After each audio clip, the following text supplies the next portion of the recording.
So what if the way we talk about politics is just completely wrong? What if there's a better way to look at things, one that could actually help us solve our biggest problems? We're going to ditch the old battle lines today and explore a really powerful framework called Marketarianism. Seriously, it might just be the new map we've all been searching for. I mean, think about it for a second. Have you ever been in a political conversation and just felt like the labels left and right are, I don't know, totally useless? Like they just create more arguments than answers? Well, guess what? You're not alone. And it turns out there's a much, much better way to map out our political world. See, the big problem is that our entire political conversation is built on this single, one-dimensional line, right? It's always more government versus less government. But, as we're about to see, that simple little spectrum just completely falls apart when you try to ask the most important questions about any given policy. This old model really breaks down when you look at a real-world issue like housing. Okay, so say we want to make housing more affordable. We could try rent control, or maybe housing vouchers, or even just direct cash transfers. Now, technically, they're all more government, right? But they work in radically different ways and, you guessed it, have wildly different results. So that label, more government, yeah, it's pretty much useless for telling us which policy is actually the best one. Okay, so clearly we need a better map. We need a framework that separates the goals of a policy, what we're trying to do, from the tools we use to get there. And this is where a two-dimensional approach completely changes the game. So the first axis asks a really simple but absolutely crucial question. How does the policy actually work? Is it preserving market stuff like prices and choice, or is it just overriding all that with controls and mandates? We can call this the pro-market versus anti-market dimension. Now, the second axis is completely separate. This one asks, how much are we actually redistributing? Is the policy moving wealth around through things like taxes and transfers, or does it basically leave the existing distribution of wealth alone? This is our pro-transfer versus anti-transfer dimension. Okay, so when you put these two axes together, something really fascinating happens. Instead of that boring single line, you get four distinct quadrants. So down on the bottom left, you could be anti-market and anti-transfer. Over in the top left, you might be anti-market but pro-transfer, kind of like a traditional socialist. Then in the bottom right, you've got your pro-market, anti-transfer folks, like a classic libertarian. But now you have this really interesting top right quadrant, the pro-market and pro-transfer free market welfare state. And this brings us right to the core idea. Marketarianism isn't about how big or small the government is. It's a framework, a way of thinking about policy that says, look, whatever your goals are, whether you want more redistribution or less, you should always use the most efficient, market-preserving tools you can find to get there. All right, so efficiency is the key word here. But how do we actually measure it? How do we know which tools are the best? Well, it all comes down to one really powerful economic concept. And that concept is called deadweight loss. Honestly, the best way to think about it is like this. Imagine a policy is a leaky bucket. You're trying to carry water, that's the economic value, from one place to another to help someone out. But on the way, some of it spills on the ground. That spilled water, that's deadweight loss. It's pure, total waste that helps absolutely no one.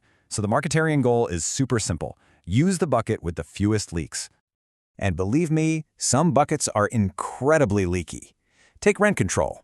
Some economic analyses have shown that it can destroy $3 of total value in the housing market just to deliver $1 single of benefit to a tenant. I mean, just think about that. That is a stunningly inefficient way to help people. So this focus on efficiency creates this really clear hierarchy of policy tools. At the very top, in Tier 1, you've got interventions that actually fix markets, like a carbon tax. Right below that are things like clean cash transfers and vouchers.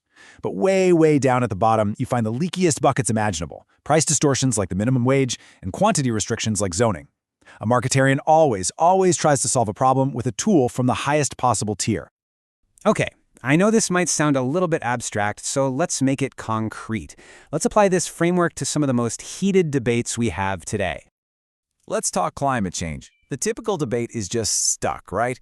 It's always between progressives who want the government to mandate specific green technologies and libertarians who, want to do as little as possible. It's just total gridlock.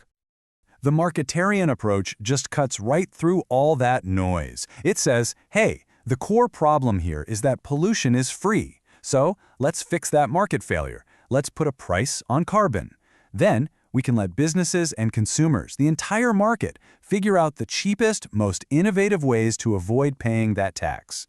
The government's role isn't to pick winners and losers. It's to set the right price and then let the market work its magic. Okay, now let's look at a really powerful real-world test of what happens when we get this stuff wrong.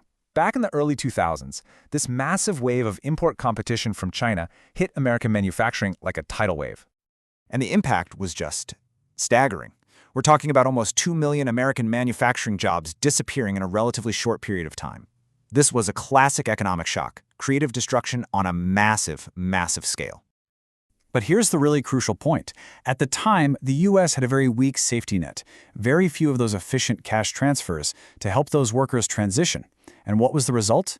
A massive political backlash against free trade, against open markets, a backlash that, frankly, we are still living with today. So see, a lack of transfers didn't protect the market. It actually created the political pressure that threatened to tear it all down. So why does any of this matter? Why is thinking like a marketarian so important? Well, because it fundamentally changes how we can approach solving problems together. It helps us see past those old, broken labels. It forces us to be honest about the true costs of policies that might be popular but are super inefficient. It clarifies the real trade-offs we're facing. It can even open the door for totally new alliances. I mean, can you imagine environmentalists and fiscal conservatives actually agreeing on a carbon tax? But I think most importantly, it reveals a really profound truth about modern economies. And this right here is the central kind of mind-bending takeaway. A strong social safety net, one that's delivered through efficient, market-friendly tools like cash transfers. It doesn't weaken a market economy, it actually strengthens it. It makes the whole economy more dynamic, more resilient, by giving people the security they need to embrace change, instead of fighting it tooth and nail. So I'll just leave you with this thought. What if we could have better, smarter debates? What if we focused less on the outdated battle between left and right, and more on just finding the most effective, least wasteful ways to build a society that really works for everyone? You know, by using this new map, maybe we actually can.